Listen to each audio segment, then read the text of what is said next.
Hi friends, welcome to Karanya's kitchen. Karanya's కిచెన్లో ఈరోజు వీడియోలో వినాయకుడికి ఎంతో ప్రీతికరమైన ఉండ్రాళ్ళ పాయసంని ఎలా ప్రిపేర్ చేసుకోవచ్చో చూపించబోతున్నాను. అది కూడా ఉండ్రాళ్ళు చప్పగా లేకుండా చాలా బాగా కుదురుతుంది. ఒకసారి తప్పకుండా ట్రై చేయండి. ఎంతో సింపుల్ అండ్ టేస్టీగా ప్రిపేర్ చేసుకోగలిగే ఉండ్రాళ్ళ పాయసంని ఎలా ప్రిపేర్ చేసుకోవచ్చో వీడియోలోకి వెళ్ళి చూసేయండి. ఉండ్రాళ్ళ పాయసం ప్రిపేర్ చేసుకోవడానికి ముందుగా స్టవ్ ఆన్ చేసుకుని స్టవ్ మీద ఒక గిన్నెను పెట్టుకోండి. ఆ గిన్నెను ఒకసారి నీళ్ళతో కడిగి పెట్టుకోండి. ఇప్పుడు అందులోకి ఒక 1/2 లీటర్ వరకు పాలను పోసుకుని హై ఫ్లేమ్లో పాలను మరగనివ్వండి. పాలు ఒక పక్క మరుగుతూ ఉంటాయి. వేరొక వైపు ఒక చిన్న ప్లేట్ని తీసుకుని అందులోకి 1/2 కప్పు వరకు బెల్లం అండ్ అదే కప్పుతో 1/2 కప్పు వరకు పచ్చి కొబ్బరి తురుము వేసుకోండి. కొబ్బరిని మిక్సీ జార్లో వేసుకుని గ్రైండ్ చేసుకున్నా కూడా చక్కగా తురుమైపోతుంది. ఇప్పుడు ఈ రెండింటిని కూడా చక్కగా ఒకసారి కలిసేట్లు కలుపుకోండి. ఇలా జస్ట్ అలా కలిపేసుకుని ఈ ప్లేట్ని పక్కన పెట్టేసుకోండి. ఇక్కడ నేను మీకు పాలు మరిగిన తర్వాత చూపిస్తున్నాను చూడండి. ఈ విధంగా ఒక పొంగు వచ్చిన తర్వాత స్టవ్ ఆఫ్ చేసుకుని ఈ పాలను పక్కన పెట్టుకోండి. ఇప్పుడు మనం ఉండ్రాళ్ళు ఎలా ప్రిపేర్ చేసుకోవచ్చో చూపిస్తాను. సో ఫస్ట్ ఉండ్రాళ్ళు ప్రిపేర్ చేసుకోవడానికి స్టవ్ ఆన్ చేసుకుని స్టవ్ మీద ఒక కడాయిని కానీ లేదంటే ప్యాన్ని కానీ పెట్టుకోండి. ఇప్పుడు ఇందులోకి 1 కప్పు వరకు నీళ్ళని పోసుకొని నీళ్లు మరుగుతూ ఉంటాయి. ఈలోపు ఇందులోకి 2 టేబుల్ స్పూన్ల వరకు బెల్లం అండ్ జస్ట్ 1 లేదా 2 చిటికెళ్ళ వరకు ఉప్పు వేసుకోండి. ఇలా కొద్దిగా ఉప్పు వేసుకోవడం వల్ల స్వీట్ టేస్ట్ అనేది చాలా బాగుంటుంది. ఇప్పుడు గరిటెతో కలుపుకుంటూ ఆ బెల్లం అంతా కూడా చక్కగా కరిగి నీళ్లు బాగా తెల్లకాగేంత వరకు medium to high flame adjust చేసుకుని మరిగించుకోండి. చూడండి, బెల్లం అంతా కూడా చక్కగా కరిగిపోయింది. నీళ్లు కూడా చక్కగా మరిగిపోయాయి.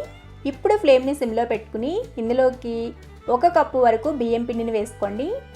ఇలా కొద్దిగా వేసుకుంటూ చక్కగా కలుపుకోండి. ఇలా మొత్తం వేసుకుని చక్కగా ఈ గిన్నె మీద ఈ ప్యాన్ మీద మూత పెట్టేసుకొని ఒక 5 నిమిషాల పాటు పక్కన పెట్టుకోండి. ఆ వేడికి పిండి ఇంకొంచెం సాఫ్ట్ అవుతుంది. మీకు చూస్తే నీళ్ళు సరిపోలేదేమో అనిపిస్తుంది, కానీ చక్కగా సరిపోతాయి. చూడండి, ఇక్కడ నేను మీకు ఒక 5 నిమిషాలు అయిన తర్వాత చూపిస్తున్నాను.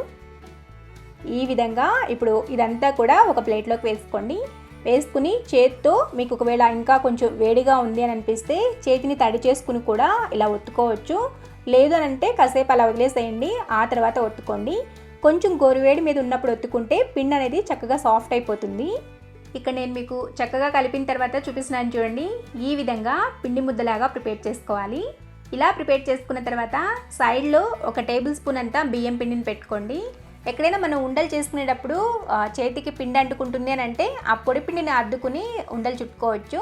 సో ఇప్పుడు మనం ముందుగా ప్రిపేర్ చేసి పెట్టుకున్న బియ్యం పిండిని ఈ విధంగా పెట్టుకుని మనం ముందుగా రెడీ చేసి పెట్టుకున్న కొబ్బరి బెల్లం తురుముంది కదా, అదంతా కూడా ఈ విధంగా చేత్తో బెల్లం గడ్డలు లేకుండా చక్కగా కలుపుకోండి. సో ఈ మిశ్రమం అంతా కూడా ఈ విధంగా కలుపుకున్న తర్వాత ఆ మిశ్రమాన్ని ఆ బియ్యం పిండి మిశ్రమం ఉంది కదా, దాని మీద వేసేసుకోండి. ఇది కొద్దిగా అది కొద్దిగా ఇలా చేతిలోకి తీసుకుంటూ రౌండ్గా బాల్ లాగా ప్రిపేర్ చేసుకోండి. ఇలా చేయడం వల్ల ఏమవుతుందంటే ఈ ఉండలు అనేవి చప్పగా లేకుండా ఉంటాయి. మనం ఇవి నీళ్ళల్లో వేసి ఉడికించేటప్పుడు విరిగిపోతాయేమో లేదంటే నీళ్ళల్లో కలిసిపోతాయేమో అటువంటి డౌట్లు ఏమీ అవసరం లేదు, పర్ఫెక్ట్గా ఉడికిపోతాయి. సో ఇదే విధంగా మిగిలిన పిండితో కూడా ఈ ఉండ్రాలను ప్రిపేర్ చేసుకోవడమే. ఇలా కొన్ని ప్రిపేర్ చేసుకున్న తర్వాత ఆ బియ్యం పిండి మిశ్రమంలో నుంచి ఒక పెద్ద నిమ్మకాయ సైజ్ అంతా పిండిని తీసుకుని ఒక గిన్నెలోకి పెట్టుకోండి. ఇది ఎక్కడ యూజ్ చేయాలి అనేది నేను మీకు ముందు వీడియోలో చెప్తాను. మీకు ఇంకా ఈజీగా కావాలి అని అంటే ఆ పిండిలో కొబ్బరి బెల్లం మిశ్రమం అంతా కూడా చక్కగా కలిపేసేసుకుని మామూలు రౌండ్ గుండల్లాగా మరీ పెద్ద సైజులో చేసుకోవద్దు, చిన్న సైజులో చేసుకోండి. తొందరగా ఉడికిపోతుంది అండ్ లోపల కూడా చక్కగా పచ్చిగా లేకోకుండా బాగా ఉడికిపోతుంది అనమాట. సో ఇలా ఉండ్రాళ్ళన్నీ కూడా ప్రిపేర్ చేసుకున్న తర్వాత ఈ పొడి బియ్యం పిండిని ఆ ఉండ్రాళ్ళ మీద ఈ విధంగా జల్లుకోండి. అప్పుడు ఒకదానికొకటి అంటుకోకుండా ఉంటుంది. తర్వాత ప్లేట్ని ఈ విధంగా షేక్ చేసేసుకుని ఈ ప్రిపేర్ చేసి పెట్టుకున్న ఉండ్రాళ్ళని పక్కన పెట్టుకోండి. ఇప్పుడు స్టవ్ ఆన్ చేసి స్టవ్ మీద ఒక గిన్నెను పెట్టుకోండి. ఇప్పుడు అందులోకి 2 కప్పుల వరకు నీళ్ళని పోసుకోండి. ఈ నీళ్లను హై ఫ్లేమ్లో బాగా మరగనివ్వండి. నీళ్ళు ఈ విధంగా మరుగుతూ ఉన్నప్పుడు ఫ్లేమ్ని మీడియంలో పెట్టుకుని ఇందులోకి మనం ముందుగా ప్రిపేర్ చేసి పెట్టుకున్న ఉండ్రాలను వేసి జస్ట్ అలా షేక్ చేయండి.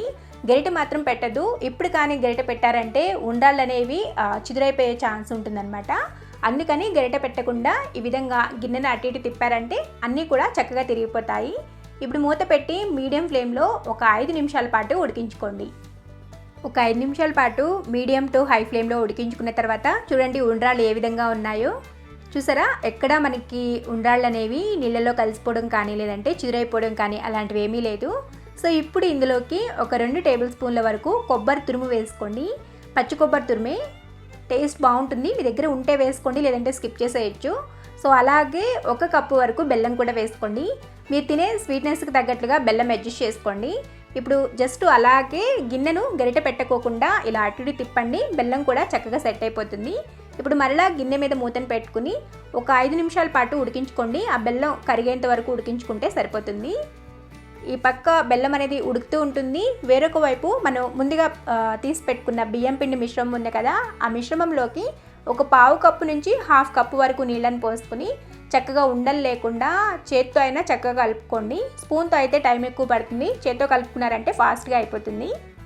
సో ఈ విధంగా ఎక్కడ ఉండలు లేకుండా కలుపుకోవాలి. సో ఇలా కలిపెట్టుకున్న బియ్యం పిండి మిశ్రమాన్ని పక్కన పెట్టుకోండి. ఇక్కడ నేను మీకు బెల్లం కరిగిన తర్వాత చూపిస్తున్నాను చూడండి. చూసారా, ఉండ్రాళ్ళు కూడా చక్కగా పైకి తేలాయి, బెల్లం అంతా కూడా కరిగిపోయింది. ఇలా బెల్లం కరిగించుకున్న తర్వాత ఇందులోకి ఒక హాఫ్ టీ స్పూన్ లేదంటే 1 టీ స్పూన్ వరకు యాలకుల పొడిని వేసుకుని జస్ట్ స్పూన్తో కానీ లేదంటే చిన్నగా ఉండే గరిటెని కానీ తీసుకుని ఇలా కలుపుకోండి. ఇంకా బెల్లం వేసిన తర్వాత డౌట్ పడాల్సిన అవసరం ఏం లేదు, చక్కగా గరిటెతో కలిపేసుకోవచ్చు. సో ఇప్పుడు ఇందులోకి మనం ముందుగా కలిపెట్టుకున్న బియ్యం పిండి మిశ్రమాన్ని కూడా వేసుకోండి. అండ్ ఫ్లేమ్ని సిమ్లో పెట్టుకుని వేసుకోండి. ఉండలు కట్టకుండా చక్కగా కలుపుకుంటూ వేసుకోండి. ఇప్పుడు అంతా చక్కగా కలిసేట్లు కలుపుకున్న తర్వాత కన్సిస్టెన్సీ చూడండి, ఇంతకన్నా చిక్కగా ఉందంటే వెంటనే స్టవ్ ఆఫ్ చేసేసేయండి. సో ఇలా ఉంటే సిమ్లో పెట్టి ఒక 2 నిమిషాల పాటు ఉడికించుకోండి. ఈలోపు ఇందులోకి డ్రై ఫ్రూట్స్ని ఫ్రై చేసుకుందాం. డ్రై ఫ్రూట్స్ ఫ్రై చేసుకోవడానికి స్టవ్ ఆన్ చేసుకుని స్టవ్ మీద ఒక చిన్న ప్యాన్ని పెట్టుకుని అందులోకి 1 టేబుల్ స్పూన్ వరకు నెయ్యి వేసుకోండి. అందులోకి సన్నగా కట్ చేసి పెట్టుకున్న జీడిపప్పు ముక్కలు, బాదం పప్పు ముక్కల్ని వేసుకుని లైట్గా అవి గోల్డెన్ కలర్ వచ్చేంత వరకు ఫ్రై చేసుకోండి. ఇవి ఈ విధంగా కలర్ చేంజ్ అవుతున్నాయి అన్నప్పుడు కొన్ని కిస్మిస్ని కూడా వేసుకుని మంచి కలర్ వచ్చేంత వరకు ఫ్రై చేసుకోండి. మీరు కావాలంటే ఇందులోనే కొబ్బరి ముక్కలు కూడా వేసుకోవచ్చు, మీకు నచ్చితే వేసుకోండి. చూడండి, ఈ విధంగా చక్కగా ఫ్రై చేసుకున్న తర్వాత ఈ డ్రై ఫ్రూట్స్ని మనం ముందుగా ప్రిపేర్ చేసి పెట్టుకున్న పాయసంలోకి వేసుకుని చక్కగా ఒకసారి కలిసేట్లు కలుపుకోవడమే. చూసారా, ఉండ్రాళ్ళు కూడా ఎంత చక్కగా ఉన్నాయో, చాలా చాలా బాగుంటుంది పాయసం. ఈ వినాయక చవితికి తప్పకుండా మీ ఇంట్లో ట్రై చేయండి. ట్రై చేశాక మీకు ఎలా వచ్చిందో కూడా కింద కామెంట్ సెక్షన్లో కామెంట్ చేయడం మాత్రం మర్చిపోవద్దు. సో ఇలా ప్రిపేర్ చేసి పెట్టుకున్న ఈ ఉండ్రాళ్ళ పాయసంని స్టవ్ ఆఫ్ చేసుకుని పక్కన పెట్టుకోండి. ఇప్పుడు ఇందులోకి మనం ముందుగా కాచి చల్లార్చి పెట్టుకున్న పాలను మాత్రమే పోసుకోండి. వేడి పాలు మాత్రం అసలు పోయొద్దు, అందుకనే మనం పాలనేవి ముందుగానే కాచి పెట్టుకున్నాము. సో ఈ విధంగా కొద్దిగా పాలను పోసుకుంటూ చక్కగా కలుపుకోండి. ఇన్నే పాలు పోసుకోవాలి అని ఏం లేదు, మీకు నచ్చినన్ని పోసుకోవచ్చు. కన్సిస్టెన్సీని చూసుకోండి. మీరు ఇంకొంచెం చిక్కపడింది అంటే ఇంకొంచెం కాసిన ఎక్కువ పాలు పోసుకుని కూడా కలుపుకోవచ్చు. మనం తీసుకున్న 1/2 లీటర్ పాలేమీ పట్టవు, మీరు చూసుకుని కలుపుకోండి. సో ఈ విధంగా కలుపుకుని మన వినాయకుడికి నివేదన చేసుకోవడమే. చూసారు కదా, చాలా సింపుల్గా టేస్టీగా ఉండ్రాళ్ళు చప్పగా లేకుండా ఉండ్రాళ్ళ పాయసం ఎలా ప్రిపేర్ చేసుకోవచ్చు. మీరు కూడా మీ ఇంట్లో తప్పకుండా ట్రై చేస్తారని అనుకుంటున్నాను. ట్రై చేశాక మీకు ఎలా వచ్చిందో కూడా కింద కామెంట్ సెక్షన్లో కామెంట్ చేసి చెప్పండి. మీకు ఈ వీడియో కానీ నచ్చినట్లయితే ప్లీజ్ వీడియోని లైక్ చేయండి. అండ్ ఈ ఉండ్రాళ్ళ పాయసం రెసిపీని మీ ఫ్రెండ్స్కి రిలేటివ్స్కి షేర్ చేయండి. మరిన్ని యమ్మీ అండ్ టేస్టీ రెసిపీస్ కోసం కారణ్యాస్ కిచెన్ని సబ్స్క్రైబ్ చేసుకోండి. అండ్ పక్కనే ఉన్న గంట సింబల్ని కూడా నొక్కండి. Thanks for watching.